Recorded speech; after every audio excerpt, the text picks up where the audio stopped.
नमस्कार दोस्तों, मेरा नाम है विमल सिंह। बालाजी स्टडी अड्डा में आपका स्वागत है। डीएलएड थर्ड सेमेस्टर के लिए जो आपका कंप्यूटर विषय है उसका कंप्लीट कोर्स हम आज के इस एक पार्ट में जो है वो प्रोवाइड करेंगे। और जो ये आपका वीडियो होगा, ये आप यदि पेपर से 1 घंटा पहले देख लेंगे तो आपकी सारी चीज़ें रिवाइज हो जाएंगे। ये चीज़ मैं यहाँ पर पूरी जो है वो कोशिश करूँगा। इससे पहले मैंने जो शैक्षिक मूल्यांकन, क्रियात्मक शोध और नवाचार वाला पेपर है उसका कंप्लीट कोर्स एक वीडियो में प्रोवाइड किया था। पिछला वाला वीडियो नहीं देखा है, साइड में आई बटन में आपको वीडियो मिल जाएगा। अभी तक हम सोशल साइंस, साइंस, शैक्षिक मूल्यांकन और साथ ही समावेशी शिक्षा, इतने सब्जेक्ट के जो है वो फर्स्ट डिवीजन करा चुके हैं। तो चलिए शुरू करते हैं। देखिए, कंप्यूटर का जो कोर्स होता है वो कोई सीमित नहीं है, कहीं से भी प्रश्न आ सकता है। तो मैं जो बेसिक चीज़ें हैं वो सभी आपको बता दूंगा, जो आपके कोर्स में प्रीवियस ईयर में भी आई हैं उनको भी यहाँ पर जो है मैं शामिल कर दूंगा। सबसे पहले अगर बात करें जो कंप्यूटर है उसके कार्य के संबंध में, तो आप क्या कहेंगे? कंप्यूटर के 4 कार्य होते हैं। पहला कार्य मुख्य रूप से अगर बात की जाए तो होता है इनपुट का कार्य। दूसरा अगर बात करें तो आपका होता है आउटपुट का कार्य, जिसको हम प्रोसेसिंग भी कह सकते हैं, पर प्रोसेसिंग को इसको आप अलग से ही रखें तो ज़्यादा सही होगा। तीसरा आप कह सकते हैं प्रोसेसिंग, और चौथा आपका होगा स्टोरेज। तो ये मेन कार्य जो है वो होते हैं। इनपुट जो है इसकी बात करें तो इसमें डेटा को, सूचना को भेजना इनपुट कहा जाता है। कंप्यूटर में डेटा या सूचना को भेजना, और ये सीपीयू जो है उसके लिए डेटा और निर्देश जो है वो भेजता है। फिर अगर बात करें जो आपका प्रोसेसिंग है इसकी, तो ये सेंट्रल प्रोसेसिंग जो यूनिट है यानी कि सीपीयू है, कंप्यूटर के जो निर्देश हैं उसको एग्जीक्यूट करता है। और आउटपुट जो होता है आपका, ये क्या करता है? संसाधित जो डेटा है वो उपलब्ध कराता है। और स्टोरेज जो है वो भंडारण का कार्य करता है। तो ये 4 चीज़ें ध्यान रखिएगा। फिर बात करते हैं कंप्यूटर की विशेषताएं, आप क्या लिख सकते हैं? तो सबसे पहले तो स्पीड होती है, गति आप कह सकते हैं। दूसरा आप कह सकते हैं किसी भी प्रकार की त्रुटि के बिना कार्य करता है। फिर भंडारण क्षमता उसमें इतनी ज़्यादा होती है, स्टोरेज कैपेसिटी।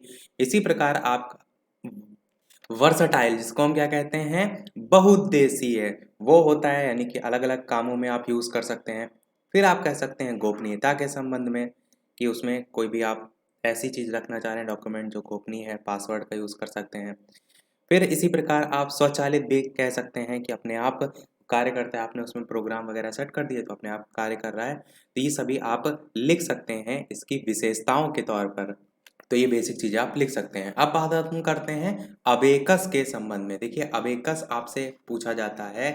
पहले इसका प्रश्न इस प्रकार से पूछा जा सकता है कि सबसे पहला और सरल यंत्र कौन सा था? तो अबेकस था। आविष्कारक इनके चीन के थे, तो चीन में सबसे पहले इसका आविष्कार हुआ था, जिनका नाम था ली काई चेन। 16वीं शताब्दी में इसका आविष्कार हुआ था। और अबेकस क्या होता है? लकड़ी का एक आयताकार ढांचा होता है, जिसमें आप देखेंगे अंदर तारों का एक फ्रेम लगा रहता है। आप देखते हैं जो आपकी प्राथमिक कक्षा की बुक होती है उसके जो कवर पेज होता है उस पे वो फोटो अबेकस की लगी हुई होती है। सीटेट के लेवल पे मैंने आपको पढ़ाया भी था। फिर अगर इसका यूज़ पूछा जाए तो जोड़ने घटाने के लिए, वर्गमूल निकालने के लिए आप इसका यूज़ कर सकते हैं। फिर आपसे नेक्स्ट पूछा जा सकता है एनिएक नाम से आपका आता है। इसकी पहली बात करते हैं एनिएक, ये क्या होता है? इंग्लिश में भी नाम आपको लिखा देखने को मिलता है, ENIAC। इसकी फुल फॉर्म क्या होती है? Electronic numerical integrator and calculator, ये इसकी टोटल फुल फॉर्म होती है। और पूछा इसके संबंध में ये जाता है कि पहला डिजिटल कंप्यूटर कौन था? तो आप क्या कहेंगे? एनिएक था। इसकी स्थापना की बात करें तो JP एकर्ट और 1946 में जॉन मॉचली, 2 लोग थे, संयुक्त रूप से उन्होंने की थी। नाम नहीं पूछा जाता है तो इतना ध्यान देने की आवश्यकता नहीं है, पर ये चीज़ ध्यान रखिएगा, पहला डिजिटल कंप्यूटर था। और इसमें कुल 18,000 वैक्यूम ट्यूब जो है वो लगी हुई थी। इसका यूज़ कहाँ होता है? तो प्राइवेट फर्म हो गए, इंजीनियर्स रिसर्च एसोसिएशन और IBM में इसका यूज़ जो है वो किया जाता है। और इसमें है तो आपके और भी बहुत टाइप के, जैसे कि आपका एडवैक आया था 1950 में, यूनिवैक आया था 1951 में।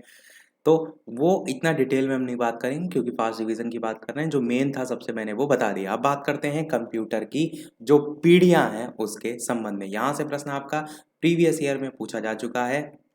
तो आप क्या कहेंगे? कंप्यूटर की पीढ़ियां, इंग्लिश में हम क्या कहते हैं इसे? Generation of computer.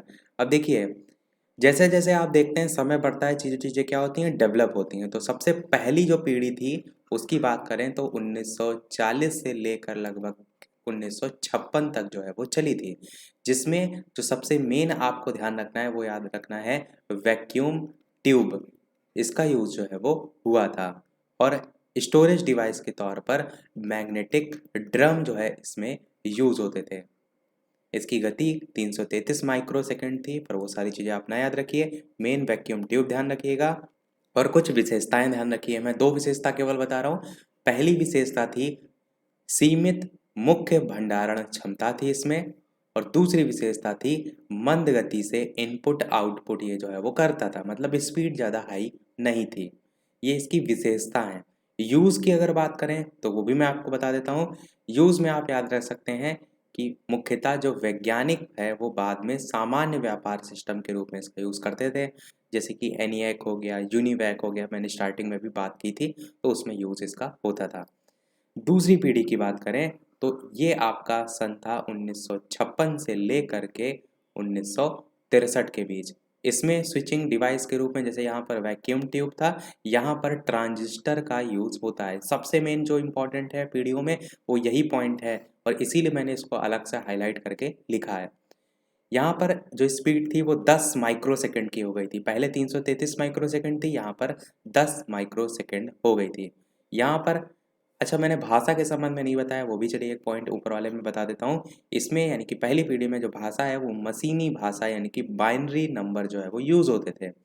दूसरा वाला जो पीढ़ी है इसमें भाषा की बात करें तो असेंबली भाषा, उच्च स्तरीय भाषा जो है वो यूज़ होती थी। इसकी भी 2 विशेषताएं दिमाग में अपने रखिए कि ट्रांजिस्टर का उपयोग यहाँ से आरंभ हो गया था।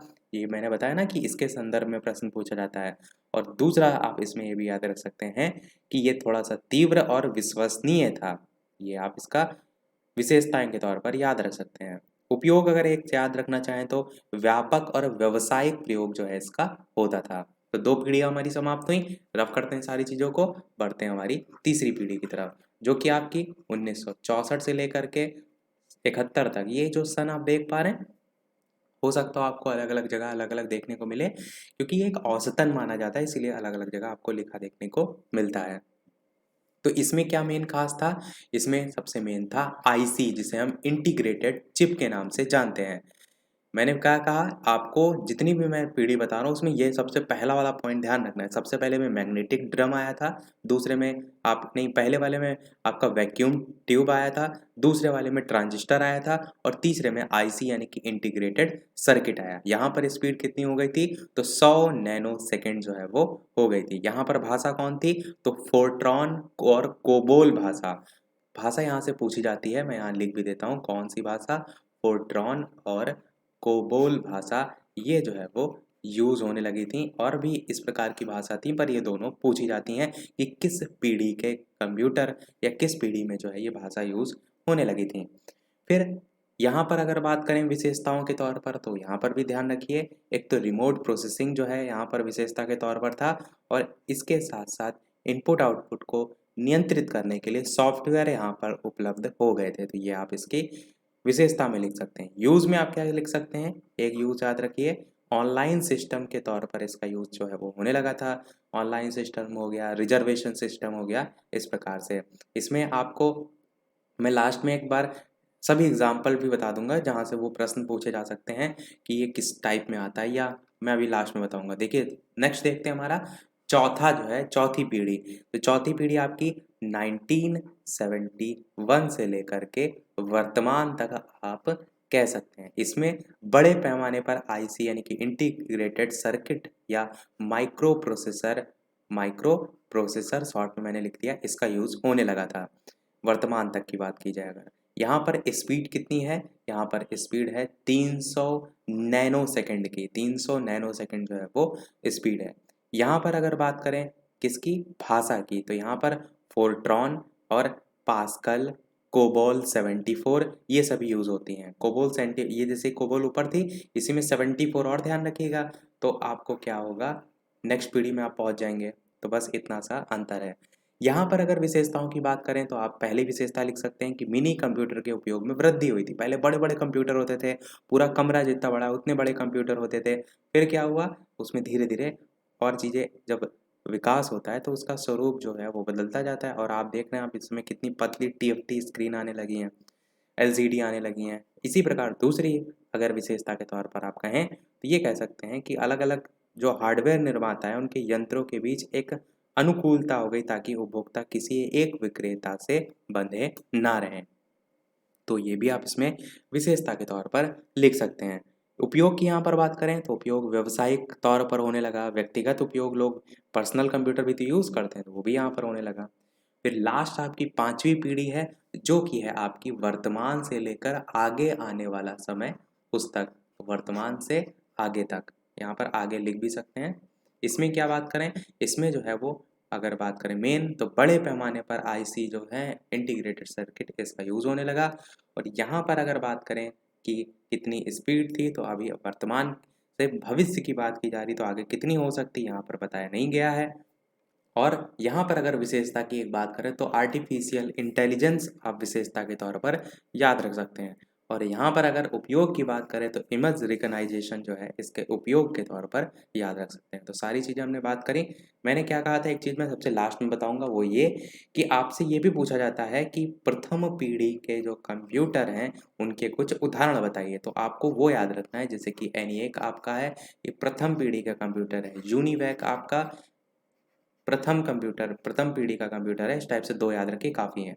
फिर तृतीय श्रेणी के भी आपके तृतीय जो पीढ़ी है उसके भी पूछे जाते हैं क्योंकि इसमें भी इम्पोर्टेंट है। तो IBM आपका इसी में है और इसका पूरा नाम है IBM सिस्टम 360, ये जो है इसका पूरा नाम है।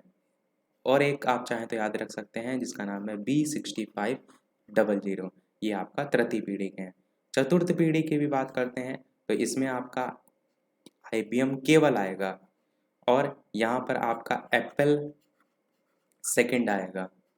दो मैंने केवल आपको एग्जांपल बता दिए हैं तो बस इतने ध्यान रखिएगा, यही गिने चुने जो हैं वो पूछ लिए जाते हैं। अब कुछ वन लाइनर की बात कर लेते हैं। वन लाइनर जैसे कि सबसे पहला पॉइंट आपसे पूछा जा सकता है कि कंप्यूटर का जनक किसे कहते हैं, तो आप कहेंगे चार्ल्स बेबेज को जो है वो कहते हैं। फिर दूसरा प्रश्न यहाँ से पूछा जा सकता है कंप्यूटर साक्षरता दिवस कब मनाया जाता है, तो आप कहेंगे 2 दिसंबर को जो है वो मनाया जाता है कंप्यूटर साक्षरता दिवस, कंप्यूटर लिटरेसी डे। तीसरा यहाँ से प्रश्न उठ सकता है आधुनिक कंप्यूटर का जनक किसे कहा जाता है, तो आप कहेंगे एलन ट्यूरिंग को जो है वो कहा जाता है। क्या कहा जाता है, आधुनिक कंप्यूटर का जनक। समझ रहे हैं आप, केवल चार्ल्स बेबेज जो है उनको कंप्यूटर का जनक कहा जाता है, जब आधुनिक वर्ड जुड़ जाएगा तब ये एलन ट्यूरिंग आ जाएंगे। फिर एक प्रश्न पूछा जा सकता है कि पहला कंप्यूटर जो आर्किटेक्चर है वो किनके द्वारा जो है वो प्रस्तुत किया गया था, तो उनका नाम था जॉन वॉन न्यूमैन। ये जो है इनका नाम था जॉन वॉन न्यूमैन। इनके द्वारा जो है वो 1948 में जो है वो प्रस्तुत किया गया था, जॉन वॉन न्यूमैन। फिर यहाँ से प्रश्न एक पूछा जा सकता है, सारी चीज़ों को आप कर देते हैं। और वीडियो पसंद आ रहा हो तो सभी लोग वीडियो को लाइक अवश्य कर दीजिएगा। आपके लिए यहाँ इतनी सारी मेहनत की जा रही है तो आप सभी का एक लाइक तो वीडियो पर बनता ही है। और चैनल पर नए हो तो सब्सक्राइब करके भी जुड़ जाइएगा ताकि आगे आने वाला कोई वीडियो आपसे मिस ना हो। नेक्स्ट आपका प्रश्न है कि भारत में पहला पर्सनल कंप्यूटर यदि आपसे पूछा जाए तब आप क्या कहेंगे, सिद्धार्थ जो है आपका हो जाएगा। प्रश्न पर ध्यान दीजिए, भारत में निर्मित पहला पर्सनल कंप्यूटर सिद्धार्थ है। फिर एक प्रश्न पूछा जाता है वह प्रारंभिक ब्रिटिश कंप्यूटर कौन था जो कि डिजिटल संग्रहित प्रोग्राम पर आधारित था, तो उसका नाम जो है वो एडसैक था। एडसैक जो है वह प्रारंभिक कंप्यूटर था जो, या वह प्रारंभिक ब्रिटिश कंप्यूटर था जो कि डिजिटल संग्रहित प्रोग्राम पर आधारित था। और लास्ट आपका यहीं से एक प्रश्न और पूछा जा सकता है पैकमैन से संबंधित। पैकमैन क्या है, पैकमैन नामक प्रसिद्ध कंप्यूटर खेल के लिए जो है वो निर्मित हुआ था। ये जो है वो प्रसिद्ध कंप्यूटर खेल के लिए जो है इसे प्रसिद्ध या निर्मित जो है वो किया गया था। ये आपका पैकमैन हो जाएगा। अब बात करते हैं कंप्यूटर जो है उसके प्रकार की। तो इन सारी चीज़ों को आप करते हैं, कंप्यूटर के अगर प्रकार की बात करें तो 3 प्रकार से आप डिवाइड कर सकते हैं। एक आप कर सकते हैं आकार के आधार पर, एक आप कर सकते हैं उद्देश्य के आधार पर और एक आप कर सकते हैं अनुप्रयोग के आधार पर। आकार के आधार पर बात करें तो आपके अलग अलग होते हैं, कौन कौन से, एक होता है आपका माइक्रो कंप्यूटर, एक आपका होता है मिनी कंप्यूटर, एक आपका होता है मेन फ्रेम कंप्यूटर, एक आपका होता है पर्सनल कंप्यूटर और एक आपका होता है सुपर कंप्यूटर। कौन कौन से? Micro computer, mini computer, main frame computer, personal computer और सुपर कंप्यूटर। उद्देश्य के आधार पर बात करें तो आपके यहाँ पर भी डिवीजन करेंगे। एक आपका सामान्य उद्देश्य कंप्यूटर और दूसरा आपका हो जाएगा विशिष्ट उद्देश्य कंप्यूटर। ये आपके उद्देश्य के आधार पर दो होते हैं।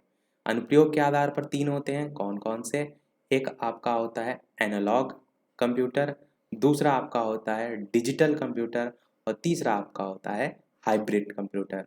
तो ये आपको प्रकार रटे होने चाहिए, क्योंकि अगर यहाँ से किसी भी प्रकार का प्रश्न आया और ये चार्ट आपने बना दिया तो एग्जामिनर आपको फुल में फुल नंबर देने से नहीं अपने आप को रोक पाएगा, क्योंकि ये सारी चीज़ें बहुत ही डिटेल में हैं। मैंने आपको एकदम शॉर्ट में जो है वो बता दी हैं। फिर से मैं आपको एक बार रिपीट कर देता हूँ। आकार के आधार पर आपका micro, mini, main frame, personal और सुपर। उद्देश्य के आधार पर सामान्य और विशिष्ट, और अनुप्रयोग के आधार पर ए से आपका एनालॉग, डी से आपका डिजिटल और एच से आपका हाइब्रिड कंप्यूटर। तो ये सभी आपके प्रकार हो जाएंगे। अब इनके बारे में डिटेल में भी आपके कोर्स में है, पूछा जा सकता है। तो एक दो लाइन में जो मेन है उनके बारे में बता देता हूँ। तो सबसे पहला आपका है माइक्रो कंप्यूटर। माइक्रो कंप्यूटर की बात करें तो ये आपका काफ़ी पहले यूज़ होता था और अब इसका छोटे रूप देखने को मिलते हैं।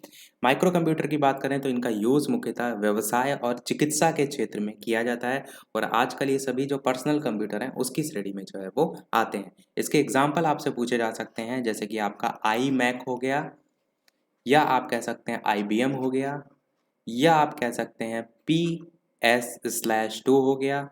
इसी प्रकार आपका एप्पल मैक हो गया। तो ये सभी किसके प्रकार हैं? ये सभी आपके प्रकार हैं माइक्रो कंप्यूटर के। अब माइक्रो कंप्यूटर के भी अलग प्रकार होते हैं। कौन कौन से होते हैं माइक्रो कंप्यूटर के? जैसे कि आपका डेस्कटॉप कंप्यूटर, जो कि आप PC यूज़ करते हैं, वो आपका इसी के प्रकार में आता है। इसी प्रकार लैपटॉप इसी में आता है। इसी प्रकार पाल्म टॉप आपका इसी में आता है। टैबलेट पर्सनल कंप्यूटर भी आपका इसी में आता है। इसी प्रकार पर्सनल डिजिटल असाइनमेंट नहीं असिस्टेंट जो है इसी में आता है। और एक और आता है वर्क स्टेशन। काफ़ी लोग वर्क स्टेशन पर गेम वगैरह खेलते हैं, तो वो चीज़ भी आपने देखी होगी। पर इतना डिटेल में अगर आपको पता है तो आपका रिवाइज हो जाएगा, बाकी आपको कोई जानने की आवश्यकता है। मेन यहाँ पर माइक्रो कंप्यूटर के बारे में जानना है आपका। अगला देखते हैं मिनी कंप्यूटर के बारे में। मिनी कंप्यूटर की अगर बात करें तो मध्यम आकार के जो है कंप्यूटर होते हैं, इनकी कार्य क्षमता और कीमत दोनों ही माइक्रो कंप्यूटर जो इससे पहले हमने देखा उसकी तुलना में ज़्यादा होती है। और यही रीज़न है, जब ज़्यादा होगी तो ये पर्सनल आप यूज़ के लिए इसका यूज़ जो है वो नहीं करते हैं। इनकी गति की बात करें तो 30 से लेकर के 30 MBPS नहीं MIPS, MBPS तो अलग होता है, MIPS जो है वो होती है, मेगा इंस्ट्रक्शन पर सेकंड। ये इसकी फुल फॉर्म जो है वो होती है। इसके अगर एग्जाम्पल की बात करें तो आप याद रख सकते हैं HP 9000 इसका एग्जाम्पल है। दो ही एग्जाम्पल लगभग याद रखिए, एक और याद रख सकते हैं AS 400। ये जो है इसके एग्जाम्पल हैं। ये हो गया हमारा मिनी कंप्यूटर। फिर बात करते हैं हमारे नेक्स्ट, यानी कि मेन फ्रेम कंप्यूटर की। मेन फ्रेम कंप्यूटर की बात करें तो इसको आप कह सकते हैं ये आकार में अत्यधिक बड़े होते हैं, कार्य क्षमता और कीमत में भी इनकी मिनी और माइक्रो कंप्यूटर से अधिक होती है। तो बड़ी जो कंपनियां होती हैं, बैंक है या सरकारी विभाग है, केंद्रीय कंप्यूटर के रूप में इनका यूज़ जो है वो किया जाता है। और मेन फ्रेम कंप्यूटर जो है उसको एक्सेस करने के लिए जो उपयोग करता होता है वो नोड का इस्तेमाल करता है। किसका? नोड का इस्तेमाल करता है। अधिकतर आप कंपनियां देखेंगे उसमें मेन फ्रेम कंप्यूटर का यूज़ किया जाता है, जैसे कोई भुगतान का ब्यौरा रखने के लिए, बिल को भेजना है, कर्मचारियों को भुगतान देना है। इसमें भी अगर एग्जाम्पल की बात करें तो ये दो याद रख सकते हैं। एक आपका हो जाएगा क्रे 1, इसी प्रकार आपका CDS साइबर। दो नाम याद रखिए, इतना काफ़ी है। और ये आपका मेन फ्रेम कंप्यूटर हो जाएगा। फिर नेक्स्ट की बात करते हैं आपका सुपर कंप्यूटर। सुपर कंप्यूटर से आपके प्रीवियस ईयर में प्रश्न पूछा जा चुका है। सुपर कंप्यूटर क्या होता है? ये आपके सबसे ज़्यादा गति के होते हैं, सबसे ज़्यादा इसमें संग्रह क्षमता होती है, उच्च विस्तार वाले होते हैं। इनका आकार क्या होता है? एक सामान्य कमरे के बराबर होता है। विश्व का पहला सुपर कंप्यूटर जो है किस कंपनी द्वारा प्रकाशित बनाया गया था? तो उस कंपनी का नाम था क्रे रिसर्च कंपनी। क्या नाम था उसका? क्रे रिसर्च कंपनी। ये जो है वो कंपनी का नाम था। क्रे रिसर्च कंपनी के द्वारा 1976 में विकसित था क्रे 1। क्या नाम था सुपर कंप्यूटर का? क्रे 1 जो है वो नाम था। ये जो है वो पहला विश्व का अगर बात करें तो पहला सुपर कंप्यूटर जो है वो था। भारत की बात करें तो भारत के पास भी एक सुपर कंप्यूटर है जिसका नाम क्या है, जिसका नाम परम है। ये जो है वो भारत का सुपर कंप्यूटर है और इसका विकास किसने किया था, सी डैक ने जो है वो किया था। सी डैक ने इसका आविष्कार जो है वो किया था और इसका जो विकसित रूप है वो अब परम 10,000 के नाम से जो है वो जाना जाता है। परम 10,000 के नाम से जाना जाता है। यूज़ की बात करें सुपर कंप्यूटर का तो मौसम की भविष्यवाणी करना है, एनिमेशन तैयार करना है, अंतरिक्ष यात्रा के लिए जो अंतरिक्ष यात्री हैं उनको अंतरिक्ष में भेजना है, बड़े बड़े शोध करना है, तो उन सब में इसका यूज़ किया जाता है। एग्जाम्पल में तो मैंने आपको बता ही दिया, क्रेवन एक याद रखिएगा, एक परम 10,000 याद रखिएगा, दो एग्जाम्पल आपके ऐसे ही हो जाएंगे। सारी चीज़ों को रब करते हैं। बात करते हैं उद्देश्य के आधार पर, तो सामान्य और विशिष्ट मैंने बोला था, तो सामान्य में जो नॉर्मल उद्देश्य के लिए हो, विशिष्ट जो पर्टिकुलर किसी कार्य के लिए हो। फिर तीसरा आपका आधार था अनुप्रयोग के आधार पर, जिसमें आपका पहला था एनालॉग कंप्यूटर। एनालॉग कंप्यूटर की अगर बात करें तो आप क्या कहेंगे, भौतिक मात्राएं जैसे दाब, तापमान, इकाई, पारे, इन सबको मापकर उनके जो परिणाम है उनको अंकों में प्रस्तुत करने के लिए एनालॉग कंप्यूटर का यूज किया जाता है। इसका या इसके उदाहरण की डायरेक्ट बात करें तो स्पीडोमीटर इसका बढ़िया उदाहरण है। भूकंप सूचक यंत्र जो है वो इसका अच्छा उदाहरण है, तो उदाहरण भी ध्यान रखिएगा। फिर हम बात करते हैं डिजिटल कंप्यूटर की। डिजिटल कंप्यूटर की बात करें तो अंकों की जो गणना है वो करने के लिए डिजिटल कंप्यूटर का यूज़ किया जाता है। आधुनिक युग में अगर बात करें तो प्रयोग होता है, अधिकतर कंप्यूटर डिजिटल कंप्यूटर की श्रेणी में ही जो है वो आते हैं। और इसमें एग्जाम्पल आप लिख सकते हैं डेस्कटॉप कंप्यूटर, लैपटॉप हो गया, तो एग्जाम्पल काफ़ी हैं। तीसरा अनुप्रयोग के आधार पर बात करें तो हाइब्रिड कंप्यूटर होता है। हाइब्रिड कंप्यूटर क्या होता है, तो हाइब्रिड कंप्यूटर उन कंप्यूटरों को कहा जाता है जिसमें एनालॉग और डिजिटल दोनों ही कंप्यूटर के गुण सम्मिलित होते हैं, या कह सकते हैं एनालॉग और डिजिटल का जो मिश्रित रूप होता है। कौन सा, एनालॉग और डिजिटल जो है इसका मिश्रित रूप जो है वो हाइब्रिड कंप्यूटर कहलाता है। इसके द्वारा भौतिक जो मात्राएं हैं उनको अंकों में परिवर्तित करके उसे डिजिटल रूप में जो है वो लाया जाता है। इसके उदाहरण में आप क्या लिख सकते हैं, इसका सबसे बढ़िया उदाहरण है ईसीजी। ईसीजी इसका बढ़िया उदाहरण है। और डायलिसिस मशीन आती है, वो भी आपने देखी होगी, ये सभी आपको हॉस्पिटल में देखने को मिलती हैं, तो ये सभी इसके एग्जाम्पल हो जाएंगे। सारी चीज़ें रब करते हैं।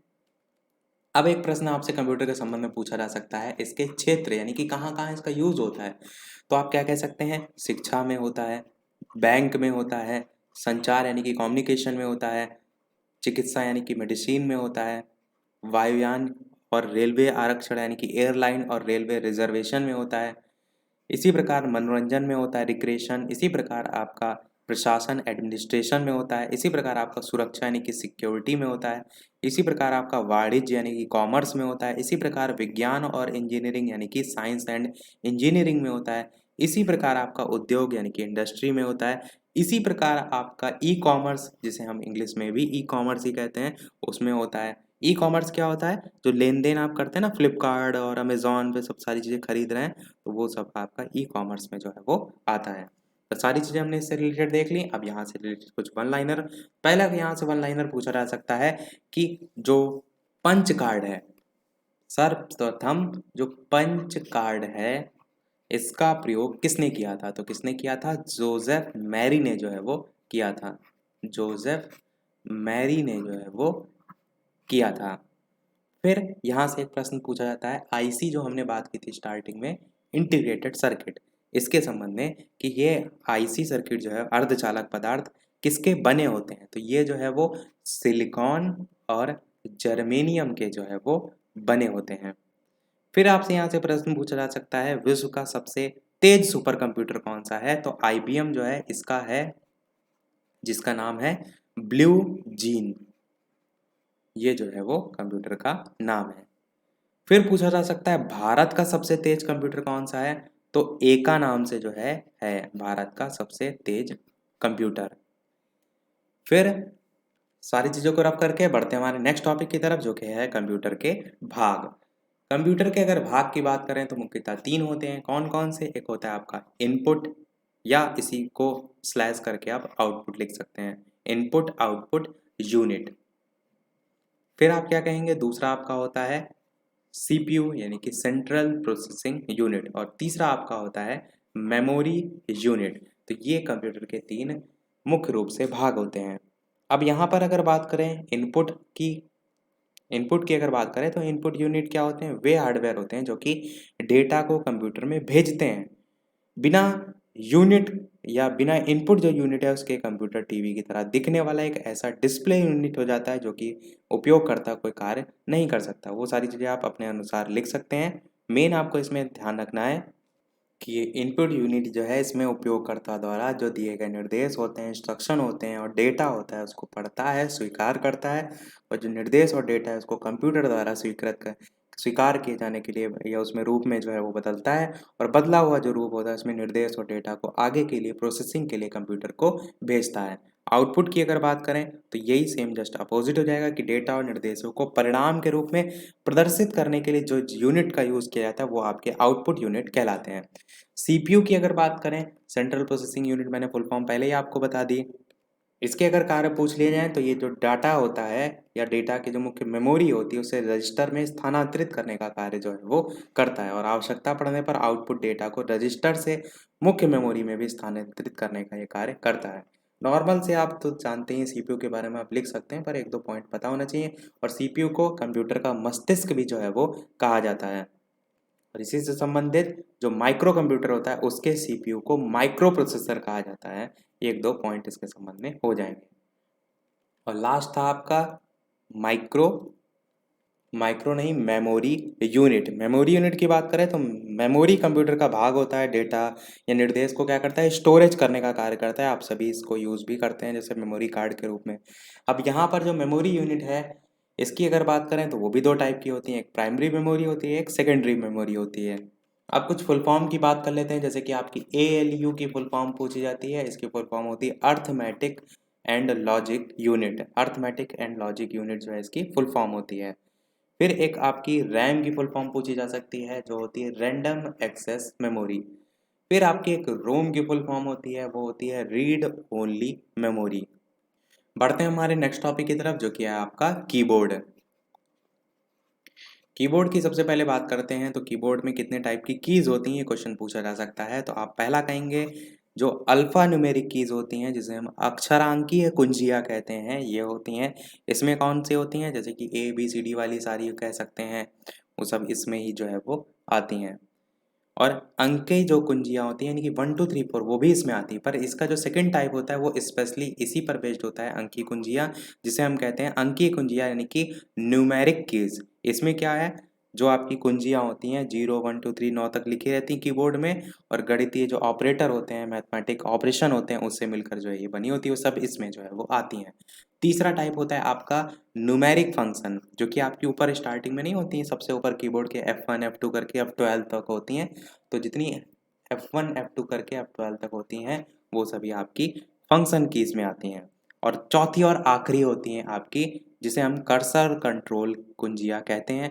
आप देखते हैं इस साइड में जैसे ये कीबोर्ड है तो यहाँ साइड में आपको ऊपर नीचे दाएं बाएं 4 कीज मिलती हैं, उन्हें हम कर्सर कंट्रोल जो है वो कुंजियाँ कहते हैं। और उसके ऊपर भी आपका बटन कुछ होती हैं जिसमें होम बटन होती है, एंड बटन होती है, पेज अप होती है, पेज डाउन होती है, वो सब इसी कर्सर कंट्रोल कुंजिया में आती हैं। तो ये मुख्यतः 4 डिवीज़न आपके होते हैं।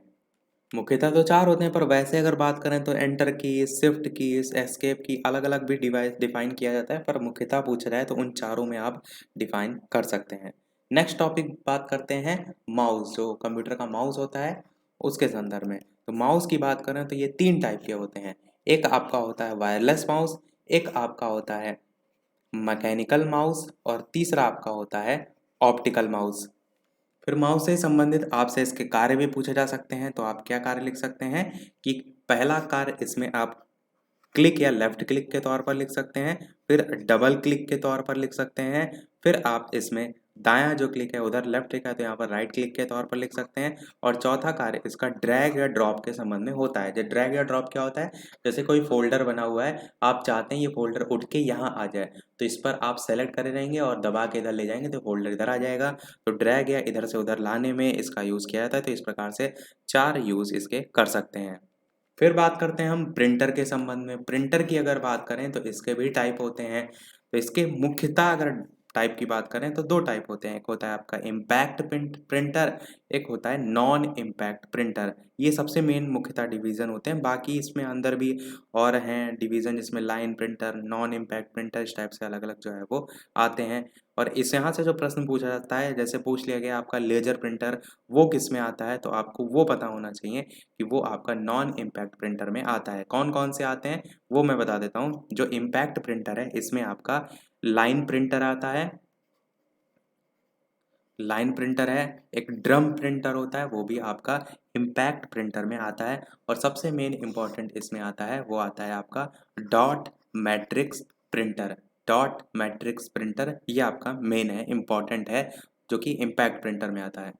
नॉन इम्पैक्ट प्रिंटर की बात करें, इसके अंतर्गत आपका इंकजेट प्रिंटर आता है, जो कि नॉर्मल आप देखते हैं यूज़ किया भी जाता है इंकजेट प्रिंटर।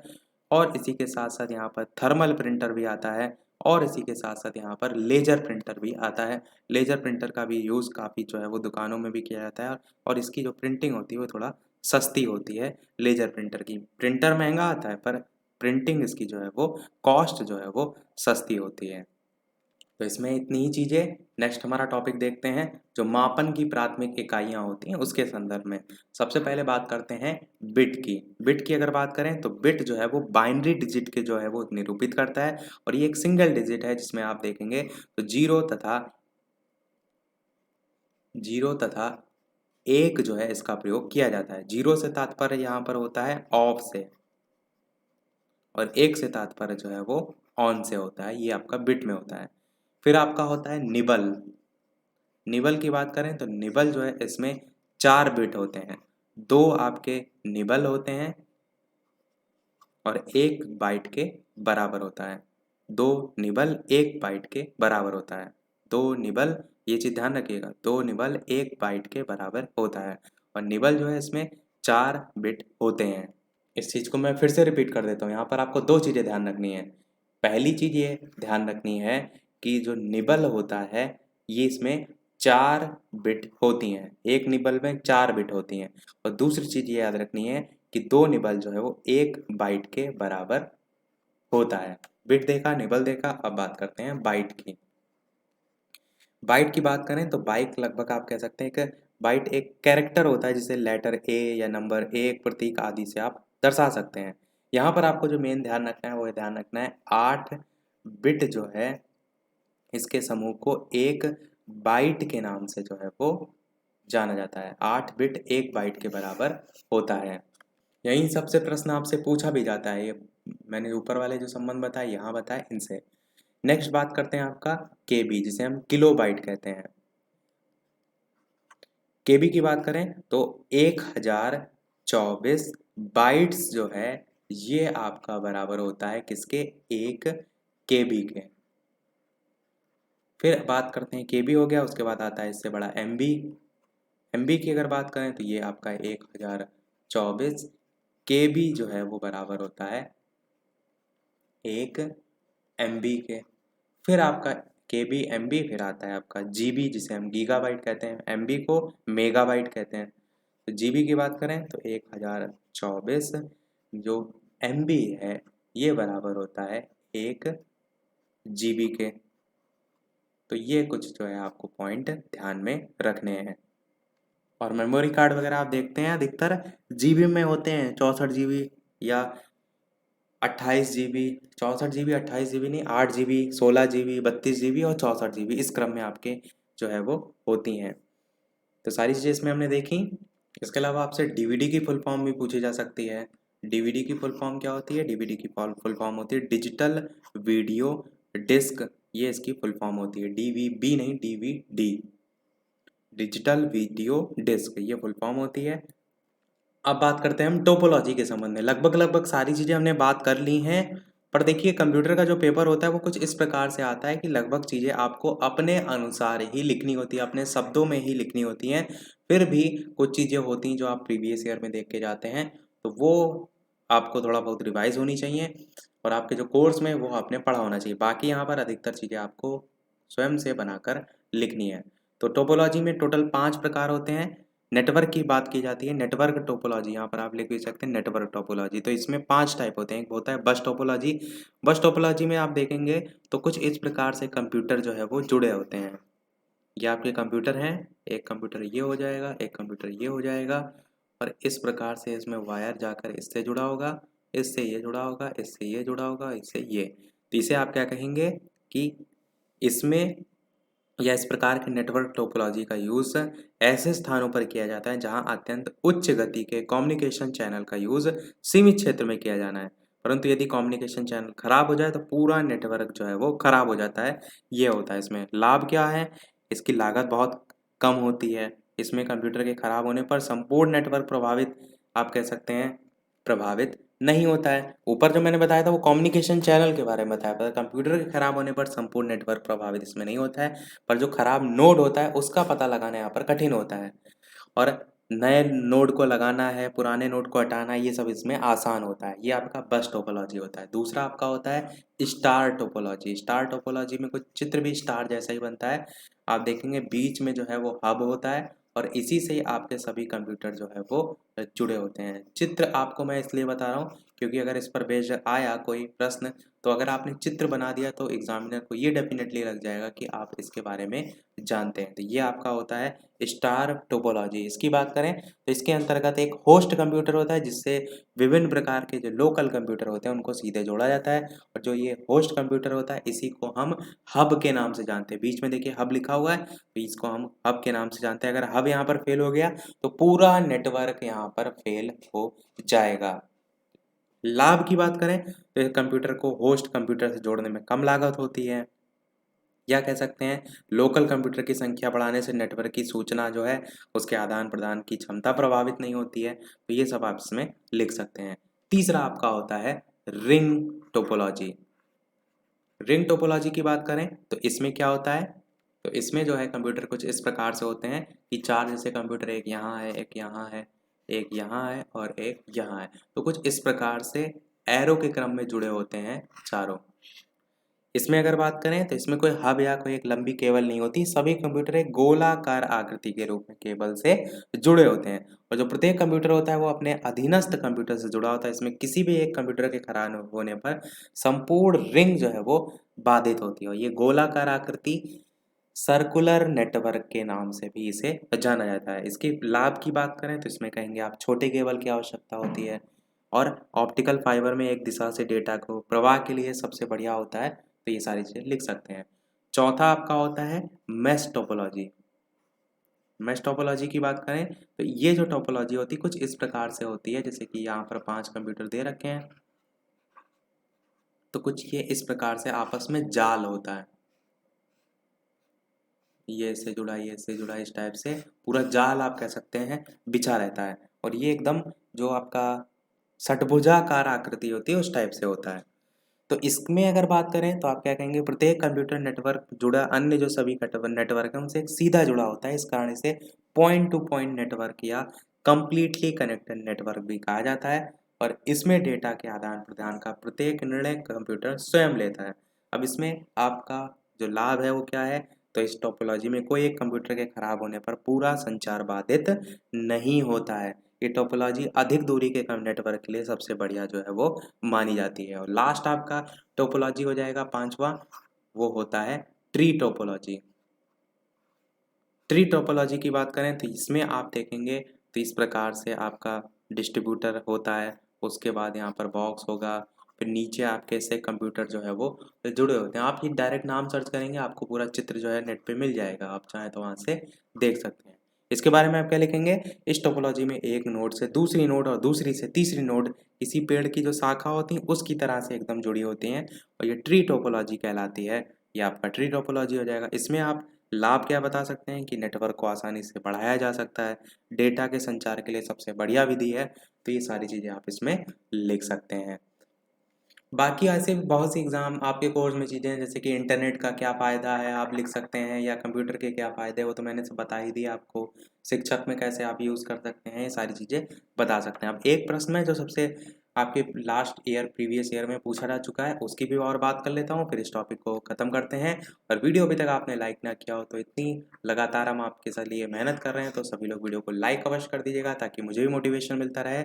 40 मिनट लगभग अभी तक हो चुके हैं, और चैनल पर नए आए हो तो सब्सक्राइब करके भी अवश्य जुड़ जाएगा ताकि आगे आने वाला कोई वीडियो आपसे मिस ना हो। और टेलीग्राम चैनल से नहीं जुड़े हो तो वीडियो के डिस्क्रिप्शन में आपको लिंक मिल जाएगी, सर्च करके भी आप जुड़ सकते हैं। देखते हैं हमारा लास्ट टॉपिक, उसके बाद एक प्रश्न हम आपसे भी पूछेंगे। लास्ट टॉपिक आपका है कि शिक्षक के उपयोग में आने वाले मुक्त डिजिटल शैक्षिक संसाधन कौन कौन से, इस टाइप से क्वेश्चन आया था।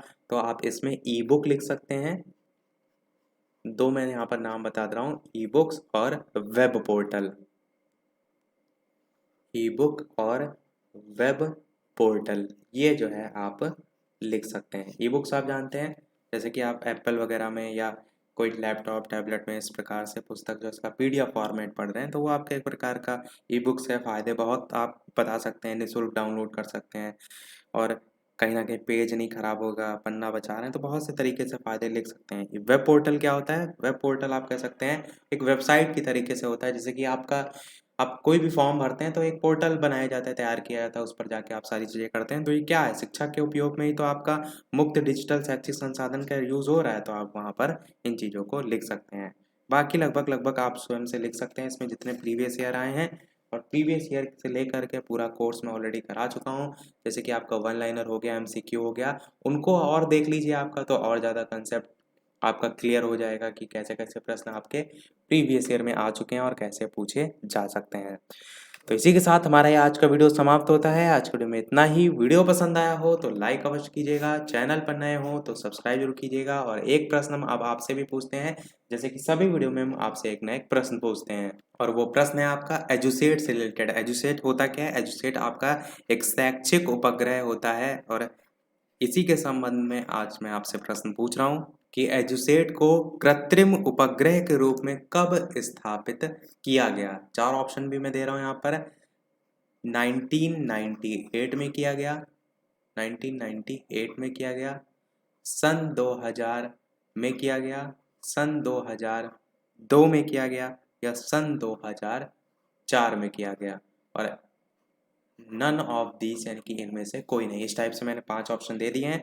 एजसेट इसीलिए मैंने आपको नहीं बताया कि आप जाइए और इसके बारे में सारी चीज़ें पढ़िए। इसका दूसरा नाम ज़रूर मैं आपको बता देता हूँ, GSAT-3 इसका जो है वो नाम है, और बाकी इसके बारे में डिटेल में पढ़ लीजिएगा। प्रीवियस ईयर में आपका यहाँ से प्रश्न पूछा जा चुका है। बाकी मैं आपको डिटेल में पढ़ा चुका हूँ, कंप्यूटर वाली प्लेलिस्ट में आप देखेंगे तो ये सारी चीज़ें मैंने आपको पढ़ाई हैं। तो सभी लोग अपना आंसर वीडियो के मेन कमेंट में टाइप करके अवश्य बताइएगा। तो इसी के साथ वीडियो हमारा समाप्त होता है। मिलते हैं अगले वीडियो में नए टॉपिक के साथ। तब तक के लिए नमस्कार। Thank you for watching.